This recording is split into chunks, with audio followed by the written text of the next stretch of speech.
Nchekenene John MBADI nigo mubasorero aikabusi gwe bunge nene na gosome budget ya trillion inye chinugu taisano na isato y'omwaka gwe chilifu ibere 2025 na 2025 na kabere eri gwikirania budget yo nige kiombe kyo gusangireria bango imeyense kerengete guche gusangireria ekerengo ge trillion isato chinugu ta isano nemo abo ase chi county chira chikonyore kerengo ge billion chimenye 2025 na isato buna muri kyo ito Frida Kirubo agotumanya asobwagari.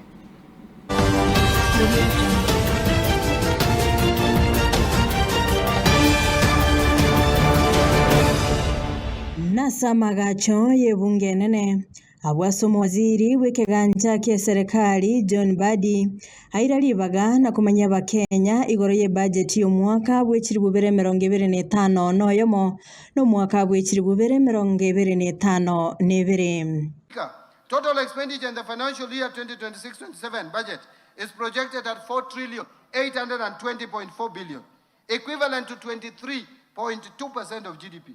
And of this, recurrent expenditure will amount to 3,568.4 billion, which is equivalent to 17.1% of GDP, and development expenditure, including allocations to domestic and foreign finance projects, contingency fund, and equalization fund will amount to 750 billion shillings, which is equivalent to 3.6% of GDP.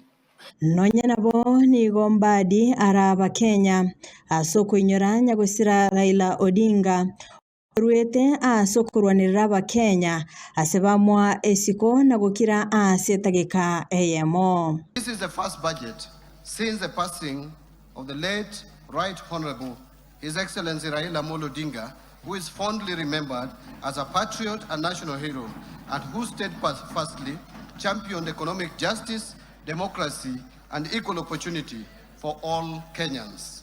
His legacy continues to inspire and guide us as we transform Kenya into a newly industrialized and middle-income economy.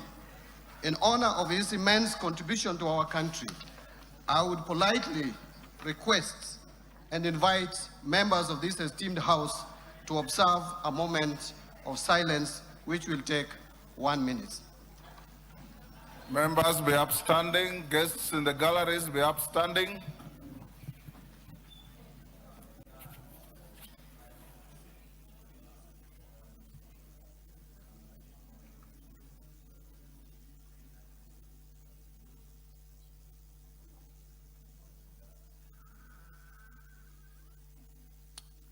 Thank you very much.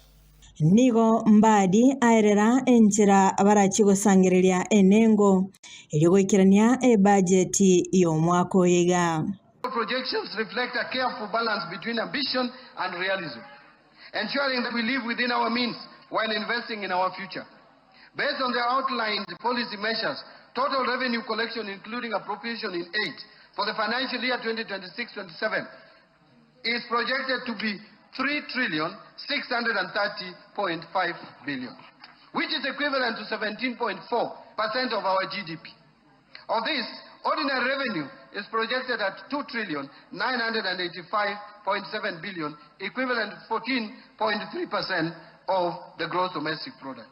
And ministerial appropriation in aid is projected at 644.8 billion, equivalent to 3.1% of GDP. Grants are projected at 43.6 billion or 0.2% of GDP. Sekta y'ekisemi nigo yaegwa chibilioni chimisana na ibere 53.4 ase chibilioni isana na ibere chabekwa gusira chisemi cyabo sase chiskuru cy'oboroso chibilioni 30.1 na ibere ase nsemo ya junior secondary nabo igo chibilioni 54.5 nemo ase chiskuru cya secondary boigo nigo ebeseyo erabeke gutumikwa asokolika aborokya. In this funding to the education sector, I propose 7 billion for free primary education, 54.6 billion for free day secondary education, and 30.7 billion for junior secondary school capitation. Those two lines, the free day secondary education 54.6 plus junior secondary education of 30.7, adds to a total of 85.3 billion. What was it in 2022? In 2022, it was 62.4 billion shillings. I also propose 9.9 billion for administering national exams, and that is in addition to what we have just provided before the end of this year to pay the arrears of 1.5 billion to teachers. So teachers who marked exams, they will be paid before the end of this financial year, 1.5 billion. 3 billion for school feeding program. Again, this school feeding program in 2022 had 2.2 billion. Now it is 3 billion. Mr. Speaker, I am proposing 4.9 billion to be provided for conversion of 20,000 intern teachers into permanent and pensionable from January 2027. Further, the newly recruited 24,000 intern teachers will be converted into permanent and pensionable terms in July 2027. In this respect, I am proposing an allocation of 8.2 billion for intern teachers to address staffing gaps and improving learning outcomes. Mr. Speaker, this government, by the time we reach next year, we will have employed 116,000. If you put it in terms of averages, over 20,000 teachers per year. There is no any other government that has ever employed more than 10,000 teachers per year. This government is employing on average 20,000 teachers per year. Sekta yobochenu nigo yaegwa chibilion emieyemo 52.5 iligosira gukina ibirengo byobochenu na gutanga amarwire I have proposed 177.2 billion to the health sector to advance UHC and strengthen essential services. Key allocations include 8.6 billion salaries for UHC staff, 19.1 billion for primary healthcare fund to finance frontline services. Mr. Speaker, to reduce the burden of communicable diseases and advance immunization, I am proposing 18.5 billion for the Global Fund and 6.4 billion for vaccines and immunization program.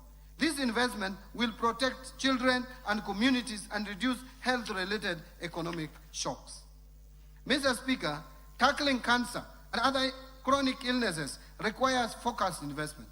I propose 3 billion to the Emergencies, Chronic and Critical Illness Fund, 1 billion for construction of a cancer center at Kisii Level 5 Hospital, 300 million to strengthen cancer management in Kenyatta National Hospital, and 150 million for the expansion of comprehensive cancer center at Kenyatta University Teaching Referral and Research Hospital. Sekta yechibara obolemi nechinde ngati ya chiria chanyora asokobekirwa enengesemo elinde kwerenkea obokoleri obya emeyense ya Kenya. Kerubo Frida, Ensoko TV.